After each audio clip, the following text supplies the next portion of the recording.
আসসালামু আলাইকুম। Easy learning for জুনিয়র্সের পক্ষ থেকে সকলকে শুভেচ্ছা ও স্বাগতম। আজকে আমরা নবম শ্রেণীর জীবন ও জীবিকা এই বিষয়টির জন্য আমরা কিছু নমুনা প্রশ্ন এবং তার উত্তর দেখে নিব।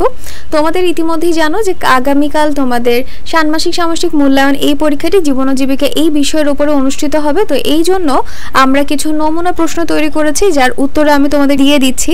তোমাদের প্রশ্নের ধরনটা কেমন হবে তা আমরা জানি না, এই জন্য আমাদের প্রত্যেকটা টপিকসই ভালো করে পড়তে হবে। আর যেগুলো ইম্পর্টেন্ট রয়েছে বা আসার মতন, এইখান থেকে আমি তোমাদেরকে দিচ্ছি যে এই সকল বিষয়গুলো জানা থাকলে যেখান থেকে প্রশ্ন করুক না কেন তোমরা কিছুটা হলেও লিখতে পারবে। তো এই জন্য আমি তোমাদের জন্য কিছু নমুনা কাজ দেখাচ্ছি।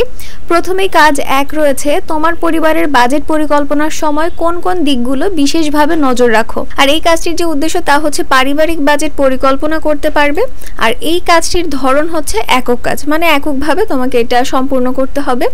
এরপর নমুনা উত্তরে রয়েছে, আমার পরিবারের বাজেট পরিকল্পনার সময় যেসব দিককে বিশেষভাবে নজর রাখি তা হলো, রয়েছে প্রয়োজন, যাকে আমরা নিডস বলে থাকি।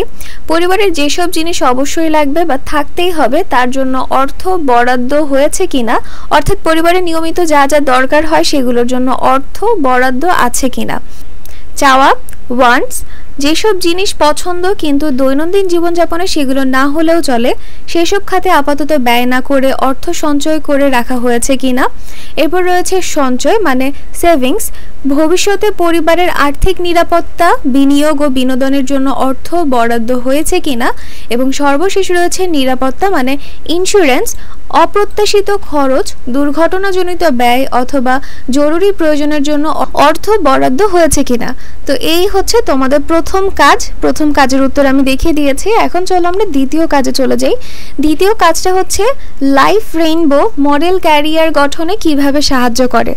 এই কাজটির যে উদ্দেশ্য তা হচ্ছে ক্যারিয়ার গঠন সম্পর্কে জানতে পারবে, আর এটি একটি দলগত কাজ। চলো এর উত্তরটা দেখে আসি। মনোবিজ্ঞানী ডোনাল্ড সুপার ক্যারিয়ার জীবনের বিভিন্ন পর্যায়ে নিয়ে একটি মডেল দাঁড় করিয়েছেন যা লাইফ রেইনবো নামে পরিচিত। এখানে সময়ের সঙ্গে মানুষের দক্ষতা এবং অভিজ্ঞতার যে পরিবর্তন ও স্থিতি হয় তা দেখানোর চেষ্টা করা হয়েছে। এই মডেলটির মাধ্যমে ক্যারিয়ারের বৃদ্ধি, অনুসন্ধান, স্থিতি বজায় রাখা ও প্রতিফলন ধাপ সম্পর্কে সহজেই জানা যায়। লাইফ রেইনবো মডেলের ধাপসমূহের মাধ্যমে প্রথমে নিজেকে আবিষ্কার করা যায়। আবিষ্কার বা জানার পরে চাহিদা, মূল্যবোধ, দৃষ্টিভঙ্গি এবং কাজের জগৎ সম্পর্কে সাধারণ ধারণা অর্জন করা যায়। নিজের অবস্থানে পৌঁছানোর জন্য দক্ষতার পরিচর্যা, পছন্দের পরিবর্তন অনুযায়ী পরীক্ষা নিরীক্ষা করা যায়। দক্ষতা অর্জনের জন্য নিজের কাঙ্ক্ষিত কর্মস্থলে যোগদানের যোগ্যতা অর্জন করে কাঙ্ক্ষিত অবস্থানে পৌঁছানো যায়। নিজের অবস্থানে পৌঁছে ওই অবস্থান মজবুত করার জন্য উন্নয়নের প্রচেষ্টা চালানো ও নিজেকে খাপ খাওয়ানোর চেষ্টা অব্যাহত রাখা হয়। তাই বলা যায় লাইফ রেইনবো মডেলটি ক্যারিয়ার গঠনে গুরুত্বপূর্ণ ভূমিকা পালন করে। তো এইখানে মেইনলি লাইফ রেইনবো মডেলটি কিভাবে আমাদের ক্যারিয়ার গঠনে সাহায্য করে তার একটা সুন্দর ব্যাখ্যা আমরা দেখে নিলাম, যা একটা দলগত কাজ রয়েছে।